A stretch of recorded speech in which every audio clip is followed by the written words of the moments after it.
Hello, dear learners. Welcome back to my class.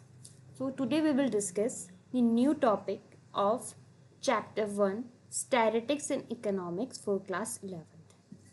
So, I hope आप लोगों ने previous videos को देखा and समझा and still you have any doubt, please let me know in comment section. I will provide the video on solution. Okay? So, main चीज़ है कि आप लोगों को point to point and step to step each and every topic को cover करना है. That's why आपके लिए चैप्टर बल्कि ना हो जाए. और अगर आप एक एक टॉपिक पर फोकस करेंगे तो it will be so grateful for you, क्योंकि आपको पता भी नहीं चलेगा आपका पूरा चैप्टर कितनी जल्दी से कवर हो जाएगा, कितनी अच्छे से कवर हो जाएगा. सो ये बहुत इनिशियल डेज है, बहुत स्टार्टिंग है, बिल्कुल बिगनिंग है आपके बेस क्लियर करने की for your class 11th in your commerce section. तो बेटर है कि आप स्टार्टिंग से चीज़ों को लेकर चले, इसलिए आपकी परफॉर्मेंस पे इसका पॉजिटिव इम्पैक्ट पड़ेगा. सो स्टार्ट करते हैं हम आज का चैप्टर का हमारा इम्पॉर्टेंट टॉपिक. तो हम आज पढ़ने वाले हैं रिगार्डिंग द डाटा. डाटा क्या होता है, थोड़ा सा इसको समझते हैं पहले. देखिए, जब हमारे माइंड में चीज़ आती है डाटा, तो डाटा से हमारे माइंड में आता है कुछ आइटम्स, कुछ फैक्ट्स, किसी चीज़ के बारे में कुछ इंफॉर्मेशन, लाइक रिकॉर्डेड चीज़ें, है ना. कि लाइक हम कहते हैं किसी चीज़ का डाटा का मतलब कि उस चीज़ के बारे में आपको बहुत सारी बातें दी गई है. ठीक है, वो रिटर्न हो सकती है, वर्बली हो सकती है, ऑडियो में हो सकती है, वीडियो में हो सकती है, राइट. तो जो आपके पास इनिशियल डाटा आता है किसी भी चीज़ का, तो उसको हम कहते हैं रॉ डाटा. रॉ डाटा हम उसको इसलिए कहते हैं, रॉ का मतलब यही है, जैसे आपको रॉ वेजिटेबल्स आप कहते हो, जब तक वो पकती नहीं है तब तक वो हेल्दी एंड टेस्टी नहीं बन पाती है. तो ऐसे ही आपका डाटा है, जब तक वो रॉ रहता है तब तक वो किसी काम का नहीं है. मतलब तब तक आप उस रॉ डाटा से कोई भी इंफॉर्मेशन, कोई भी रिजल्ट, कोई भी आउटपुट नहीं निकाल सकते. रॉ डाटा का मतलब यहाँ पे कुछ वेजिटेबल से कंपैरिजन नहीं कर रहे हैं हम. रॉ डाटा का मतलब ये होता है कि वो जो डाटा है किसी सीक्वेंस में नहीं है, किसी ऑर्डर में नहीं है, किसी भी मीनिंग में नहीं है वो, कि आप उसको किसी भी चीज़ के लिए यूज़ कर सके, अपनी डिसीजन मेकिंग के लिए यूज़ कर सके. So if you want to make decision making with your data, so first you have to sequence your data in a particular manner. अगर आप अपने डाटा से एक मीनिंग निकालना चाहते हैं, उसको अपने रिजल्ट्स में, डिसीजंस में यूज़ करना चाहते हैं, तो सबसे पहले आपके लिए ज़रूरी ये है कि आप अपने उस डाटा को क्या है, मीनिंगफुल बनाएं, उसको एक ऐसी मैनर में कन्वर्ट करें जिससे कि वो आपके लिए यूज़फुल हो.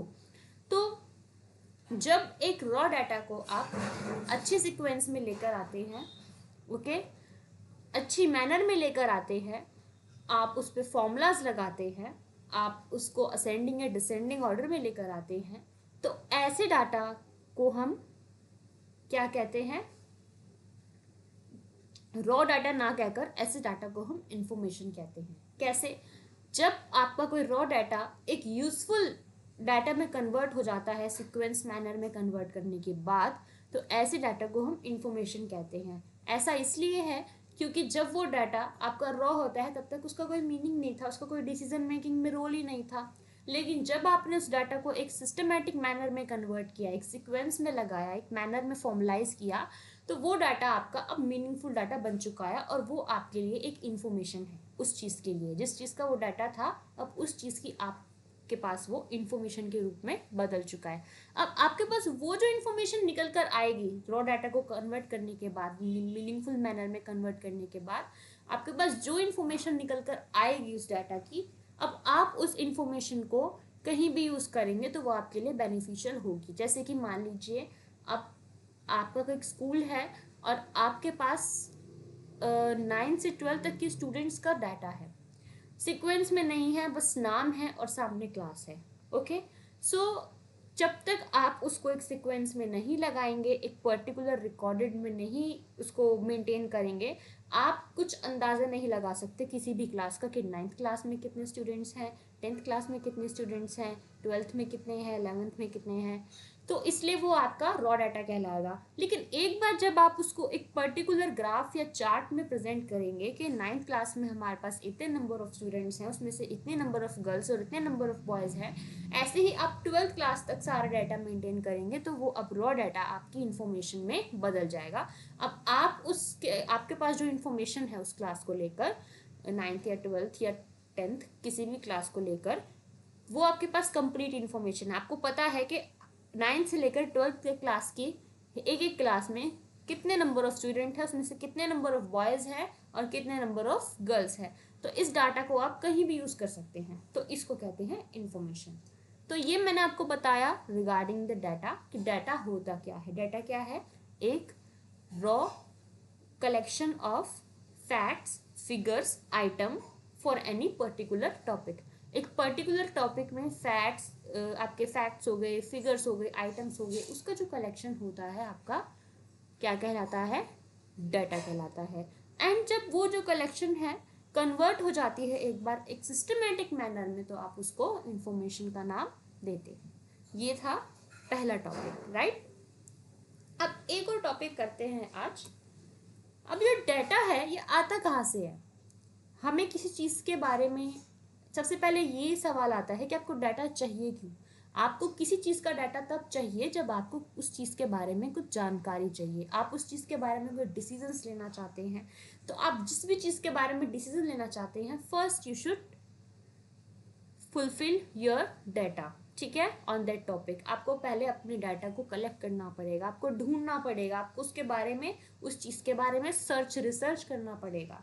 अब वो ढूंढने का तरीका या उस डाटा को पाने का तरीका क्या होता है, ये भी मैटर करता है। अब इसी बेस पर आज का टॉपिक है कि आप 2 वेज से, 2 तरीके से अपने डाटा को ले सकते हैं, ठीक है। किसी भी चीज़ के डाटा को आप 2 तरीके से पा सकते हैं। कैसा? एक होता है आपका प्राइमरी डाटा, सेकंड होता है आपका सेकेंडरी डाटा। ये 2 टाइप्स हैं जो 2 तरह का डाटा होता है, और इन दोनों को कलेक्ट करने का या डाटा को लेने का तरीका दोनों का अलग अलग होता है। ओके, सो सबसे पहले प्राइमरी डाटा देखो क्या होता है। प्राइमरी डाटा आपका वो डाटा होता है, मान लीजिए आपको किसी चीज़ के बारे में जानकारी चाहिए, किसी चीज़ के बारे में इंफॉर्मेशन चाहिए, तो आप उस चीज़ के बारे में इंफॉर्मेशंस लेने के लिए, उसकी डाटा को कलेक्ट करने के लिए, उसकी फैक्ट्स फिगर्स को ढूंढने के लिए आप खुद विजिट कर रहे हैं, जगह जगह जा रहे हैं, खुद लोगों से मिल रहे हैं। आप बिल्कुल fresh and new data, present situation का डाटा आप खुद कलेक्ट कर रहे हैं हर जगह से, तो उसको हम प्राइमरी डाटा कहते हैं। उसको प्राइमरी इसलिए कहते हैं क्योंकि आपका ये खुद का क्रिएटेड डाटा है, आपने खुद क्रिएट किया, आपने किसी से ऑलरेडी क्रिएटेड डाटा नहीं लिया है, आपने खुद उसको फ्रेशली मेंटेनली आपने हर जगह से रिसर्च कर कर इसको लिया है। ओके, एंड सेकेंडरी डाटा ऐसा डाटा होता है जो आप खुद क्रिएट नहीं करते हो, आप जनरली किसी का कॉपीड डाटा यूज़ करते हो अपनी स्टडी के लिए, या किसी का ऑलरेडी यूज्ड डाटा आप फर्दर यूज़ करते हो।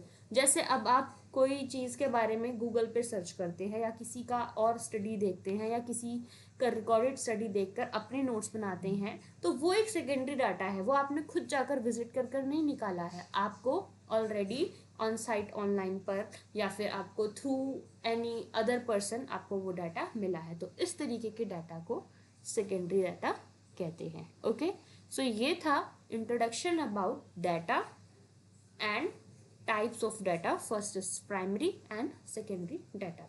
अब आपका होमवर्क ये है कि आप इसके डिफरेंस को क्लियरली पढ़कर आएंगे एंड समझ कर आएंगे, ताकि नेक्स्ट क्लास में जब मैं इसका ये बड़ा सा डिफरेंस डिस्कस करूं तो आपको वो चीज़ पता हो। एंड कुछ फर्दर मोर पॉइंट्स आपको लगते हैं इन सारे डिफरेंसेस के अलावा भी, कोई बेसिस पर आपको लगता है कि डाटा का डिफरेंशिएशन इस बेसिस पे भी हो सकता है, so please mention in the comment section. Otherwise हम नेक्स्ट क्लास में बहुत अच्छे से एग्जाम्पल्स के साथ इन दोनों डाटा को, इनके डिफरेंस को हम डिस्कस करेंगे, ठीक है। For now that's for all today. Video अच्छी लगे इसको लाइक करना, शेयर करना, इन चैनल को सब्सक्राइब करना for more important and for new topics. In next class we will meet with a new topic, so keep learning, keep practicing. Bye bye.